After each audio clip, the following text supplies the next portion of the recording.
안녕하세요. 이재의 권사원입니다.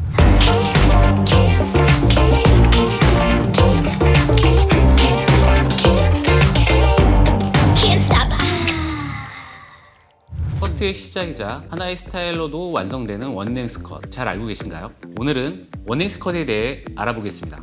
시술에 들어가기 전에 중요 포인트를 3가지 정리하고 들어갈게요. 첫 번째로는 모발의 성질을 먼저 이해하셔야 되는데, 모발이 많은 쪽에서 적은 쪽으로 흐르고요, 긴 쪽에서 짧은 쪽으로 흐르게 되는 모발의 성질이 있습니다. 그래서 모발이 적은 쪽과 많은 쪽을 똑같은 텐션을 주고 커팅을 하게 되면 적은 쪽이 더 짧게 되겠죠. 같은 길이를 잘라도 좌우가 다르다는 느낌을 받게 됩니다. 처음에 원랭스 커트를 배웠을 때 가장 힘든 이유가 이 이유죠.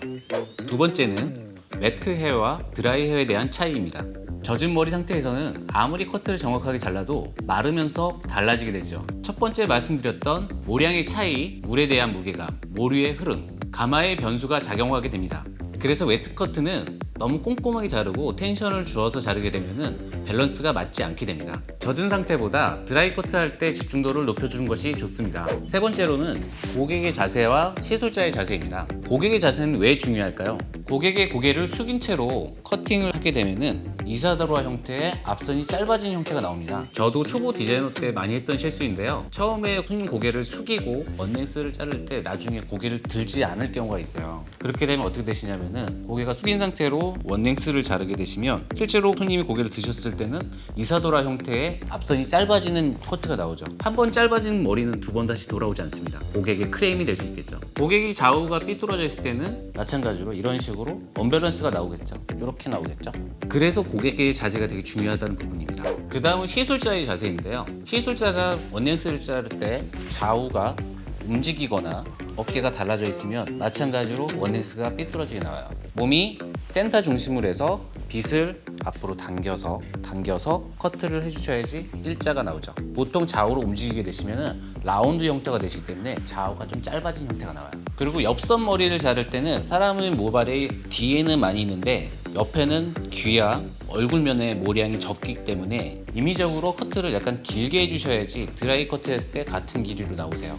시술에 들어가기 전에 이 포인트를 꼭 먼저 아셔야 될 것 같아 먼저 말씀드렸습니다. 그러면 시술 영상으로 갈게요. 아까 설명을 잠깐 드리긴 했는데, 모량과 모류의 흐름, 물에 대한 무게감, 이런 부분까지 생각을 하신다면 원랭스 커트를 할 때는 블럭을 나눠서 커트하지 않는 게 좋으세요. 모량이 적은 부분을 블럭을 나눠서 커트를 하신다면 끝부분이 더 가늘어지시기 때문에 선 자체가 확실해지지 않으세요. 오히려 이런 부분은 한꺼번에 커팅을 하시는 게 좋고요.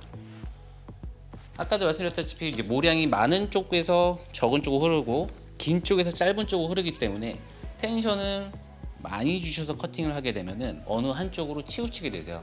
그 텐션을 줄이기 위해서 커트하는 방법이 비닐의 굵은 살을 사용하신 분들이 있고, 이렇게 끝이 가늘어서 끝이 너무 휘어서 굵은 살을 하기 힘드시면 가는 살을 사용하셔서 느낌만 먼저 잡으신 경우가 있으세요.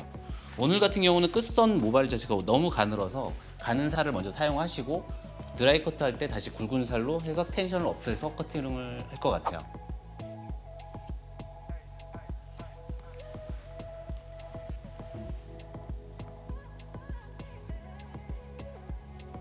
끝의 라인 자체가 본인의 시선으로 확인되는 부분이 가장 나오셔야지 원랭스 커트가 정확하게 나오실 거예요. 하지만 물에 대한 무게감과 모량이 다르기 때문에 아직은 정확한 커트를 할 수 없다는 부분이 포인트죠. 아까 전에 말씀드렸던 영상에서 앞선 길이를 뒤의 모량보다 앞부분은 귀가 있고 얼굴 부분의 모량이 적기 때문에 길이를 조금 길게 잘라주셔야지 드라이 커트 할 때 길이가 더 잘 맞으실 거예요. 원엑스 커트 할 때 젖었을 때 텐션을 줘서 길이를 재보고 하시는 분들이 있는데, 물에 대한 무게감과 모류의 흐름 차이가 너무 크기 때문에 젖었을 때는 정확하게 자를 수가 없어요. 정확한 원엑스를 원하신다면 이 상태에서 드라이 커트로 머리를 말리신 다음 드라이 커트로 해서 그 느낌을 봐주셔야지 가마에 대한 흐름, 모류에 대한 흐름, 여러 가지 조건에 맞춰서 일자 머리가 나올 수 있겠죠. 원엑스 커트를 할 때 몸의 센터에서 벗어나게 되면 어떻게 바뀌는지 알려드릴게요. 오른쪽 같은 경우는 센터에서 바로 자르고요. 빗을 당겨서 잡고요. 왼쪽 같은 경우는 몸을 이동을 해서 원넥스를 자르게 되시면요, 다음과 같이 되세요. 눈높이가 머리 끝선과 일자가 됐을 때 지금 보이는 시선처럼 원넥스 라인이 삐져나오고 안 나오고가 정확히 확인이 돼요. 그런데 저희 시선이 조금이라도 위로 올라와 있다면 원넥스 라인이 정확히 확인되지 않기 때문에 일자 라인과 눈높이를 맞추는 게 가장 중요합니다. 이거 좀 더 확인하기 좀 더 편한 느낌은 한 발자국 뒤로 가서 이쪽과 이쪽 길이가 다르다는 걸 확인하실 수 있을 거예요. 근데 이거는 이 정도의 보폭이 확인되지 않으시면 절대 확인되지 않는 부분이어서 주의하셔야 될 거고요. 원넥스 부분에서 가장 긴 부분을 자르실 거면 그 정확한 라인을 잡으시려면 거울을 보시고 그 부분의 포인트를 잡으신 다음 그 부분의 위치를 정확히 확인한 다음 커트를 하셔야 돼요. 그렇지 않으시면은 다른 부분이 잘리기 때문에 정확한 원넥스 라인을 잡기 굉장히 힘드세요. 지금 거울을 보시면은 이 부분이신데 이 부분 같은 경우는 앞쪽 부분을 이렇게 정확히 이 부분을 확인하신 다음 이 부분을 커팅을 해주셔야지 일자 라인이 좀 더 나으실 거예요.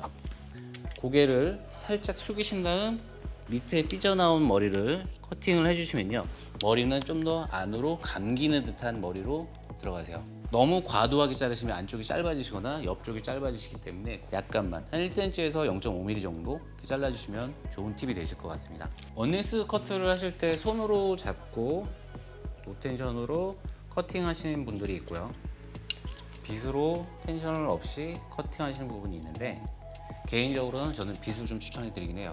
사람이 어찌됐건 일자로 자르기 위해서는 텐션이 들어가기 때문에 약간이라도 좀 오차가 나는 경우가 좀 있고요. 되도록이면 장가위가 한 방에 선을 깔끔하게 만들어줄 수 있는 부분이 있어서 그 원넥스를 자르기 수월하실 거예요. 빗에 대해서는 텐션이 적은 쪽에서는 적게 주기 위해서 모량이 많은 사람 같은 경우는 굵은 살을 사용하시고요. 모량 끝이 너무 가늘어서 선이 확인되지 않을 부분에는 꼭 가는 살을 사용하셔서 정확하게 고정이 된 다음 커팅하시는 게 가장 수월하게 커트를 하실 수 있으실 거예요. 이상 오늘의 이지 포인트였습니다. 오늘은 원넥스 커트에 대해서 알아봤는데요. 어떠신가요? 유용하셨나요? 저 역시도 처음 커트를 원넥스 커트로 시작하게 되었는데 원넥스 커트가 그만큼 중요하기 때문에 이렇게 알려드리고 싶었어요. 궁금하시거나 다른 의견이 있으시다면 댓글로 남겨주시면 참고하거나 답변 남겨드리겠습니다. 지금 보신 영상은 저희 첫 영상이었습니다. 준비는 많이 했지만 많이 부족한 부분이 많았네요. 이지의 원상은 다음번에 좀 더 좋은 영상으로 찾아뵙겠습니다. 감사합니다. Can't stop.